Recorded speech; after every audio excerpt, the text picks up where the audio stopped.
5 tripulantes de aeronave da Guarda Costeira japonesa mortos após colisão com um avião comercial no aeroporto de Tóquio.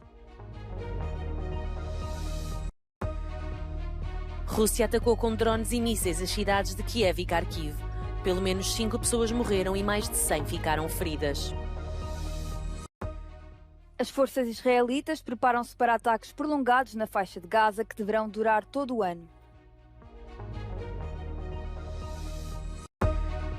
O Parlamento Europeu vai entrar numa corrida legislativa para aprovar 140 dossiês antes das eleições de junho.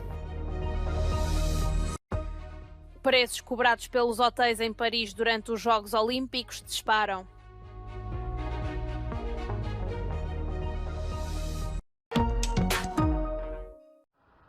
Cinco membros da Guarda Costeira japonesa morreram na colisão de uma aeronave com um avião comercial no Aeroporto Internacional de Tóquio. O piloto da aeronave da Guarda Costeira japonesa sobreviveu ao acidente. A colisão ocorreu numa das pistas do aeroporto de Haneda, um dos mais movimentados do Japão, pouco depois da aterragem do avião comercial proveniente da ilha de Hokkaido. Todos os 367 passageiros e 12 tripulantes a bordo do Airbus A350 foram retirados em segurança. Pelo menos 17 ficaram feridos. A aeronave da Guarda Costeira ia levantar voo para um aeroporto na costa oeste do Japão para prestar ajuda após o forte sismo que atingiu o país no dia de Ano Novo, matando pelo menos 48 pessoas. O Ministério do Território, das Infraestruturas e dos Transportes do Japão anunciou a abertura de um inquérito para determinar as causas do acidente. 3 das 4 pistas do aeroporto de Haneda, excluindo a pista C onde o acidente ocorreu, já retomaram as operações.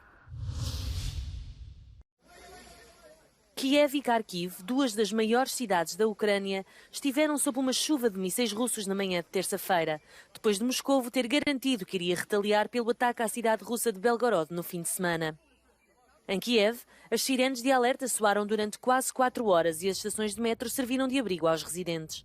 Muitos, ainda de pijama, correram com sacos-cama e animais de estimação para o metro quando se ouviram as primeiras explosões.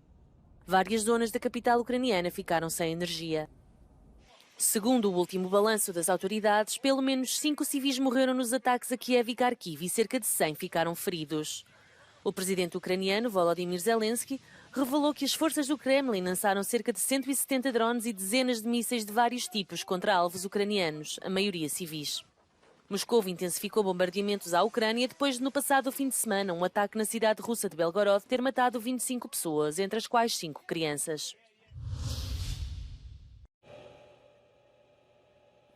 As forças israelitas anunciaram que retiraram algumas das suas tropas de Gaza para se prepararem para combates prolongados que deverão continuar durante todo o ano.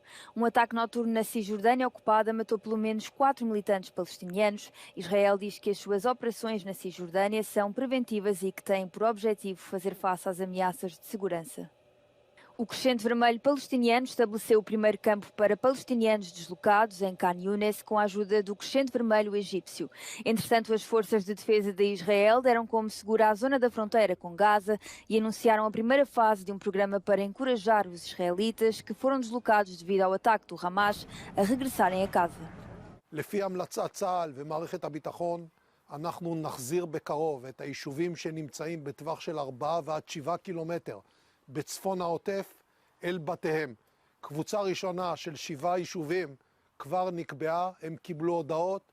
הקיבוץ דורות שבו אנחנו נמצאים עכשיו הוא אחד מהם. Milhares de pessoas foram obrigadas a abandonar as suas casas no sul de Israel na sequência do ataque de 7 de outubro de 2023, quando o Hamas matou cerca de 1.200 pessoas e raptou 240. Segundo Israel, foram detidas mais de 2.000 pessoas e mais de metade estão associadas ao Hamas. Benjamin Netanyahu prometeu continuar com a ofensiva militar até que todos os reféns regressem a casa. Israel tem estado sob pressão internacional para reduzir os ataques que já mataram mais de 22.000 palestinianos.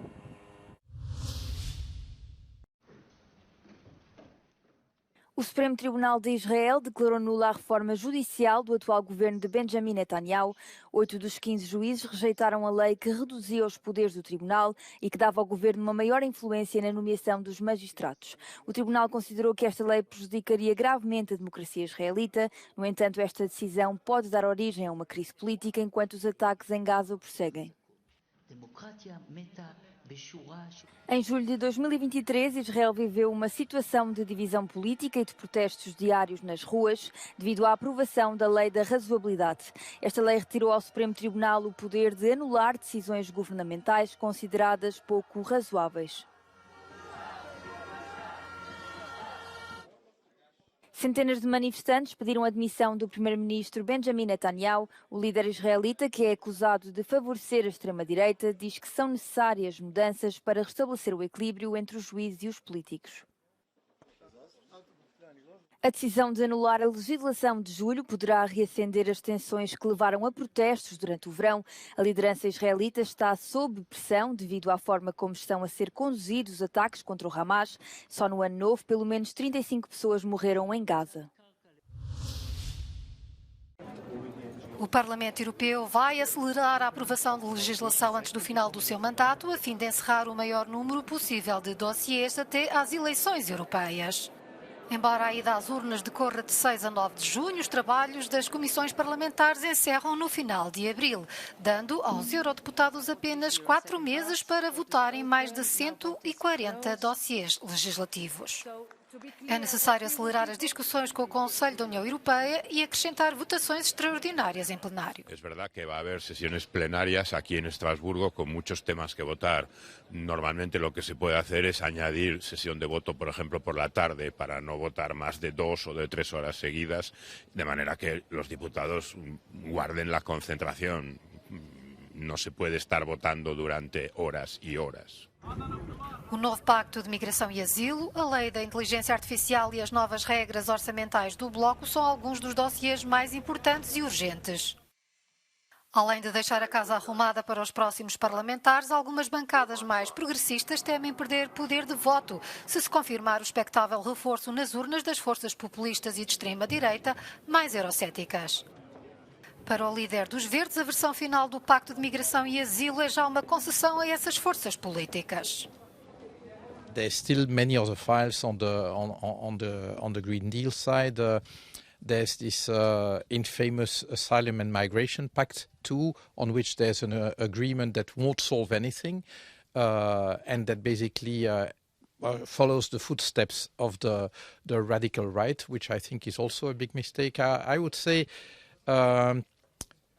if I look at what my group is going to do between now and the end of the term, will be to play defense.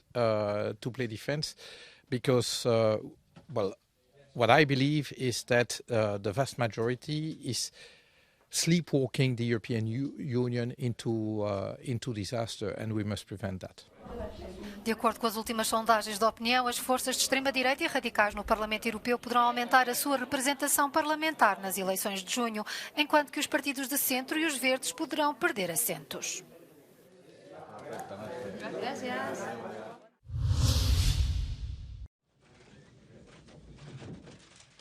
O euro comemora 25 anos. A 1 de janeiro de 1999, 11 países da União Europeia adotaram o euro como nova moeda comum, apesar de a moeda única só ter entrado mesmo em circulação bastante mais tarde. Só 3 anos depois, a 1 de janeiro de 2002, é que as moedas e notas foram introduzidas. Hoje o euro é a moeda de 20 países da União Europeia e de cerca de 350 milhões de pessoas.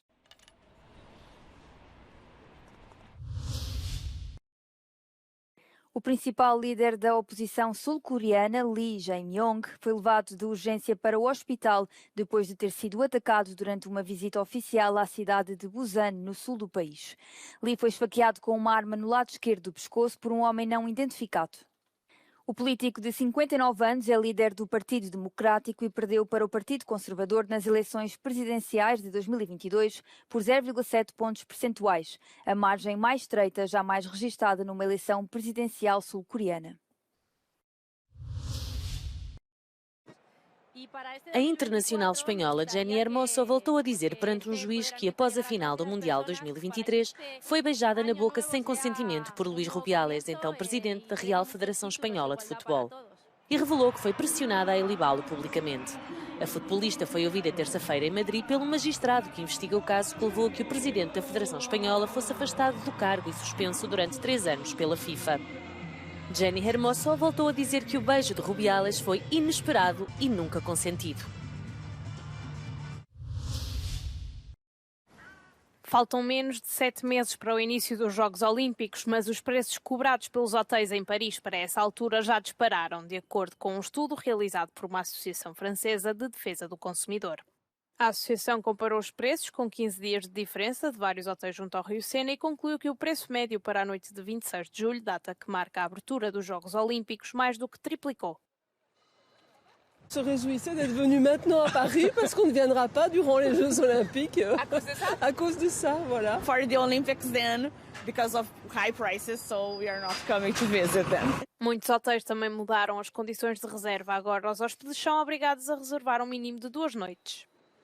Période classique hors JO, on est sur un tarif à 330 € en moyenne pour la chambre classique. On monte à 530 € au début des JO, donc autour du 26 juillet. Il faut quand même que je m'aligne un petit peu avec les confrères concurrents des alentours. Ça reste quand même une aventure un peu exceptionnelle et donc on essaye de profiter un petit peu nous aussi. As autoridades francesas vão fiscalizar cerca de 10.000 hotéis e restaurantes em toda a França antes dos Jogos Olímpicos, a fim de limitar a subida de preços esperada para essas semanas de julho e agosto.